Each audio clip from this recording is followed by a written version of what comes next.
কারণ নবীগণকে গুনাহগার সাব্যস্ত করার এই ভ্রান্ত মতবাদ যে কোনো মুসলমানদের মস্তিষ্ক প্রসূত নয়।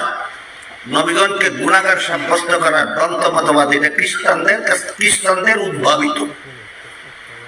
খ্রিস্টানদের লিখিত একটা বইয়ের নাম আছে কোরআনের আলোকে বেহেশতে যাওয়ার কথা।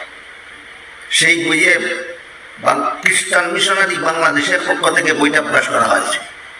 সেই বইয়ে তারা লিখেছে প্রথম নবী আদম প্রথম পাপিষ্ঠ। কি ছিল আদমের পাপ? জান্নাতে নিষিদ্ধ গাছের ফল খাওয়া ছিল আদমের পাপ। আর সেই পাপিষ্ঠ আদমের বংশে যত মানুষ জন্মগ্রহণ করেছে, যত নবী জন্মগ্রহণ করেছে, সব জন্মগত পাপিষ্ঠ। অন্যান্য নবীদের কি ছিল পাপ?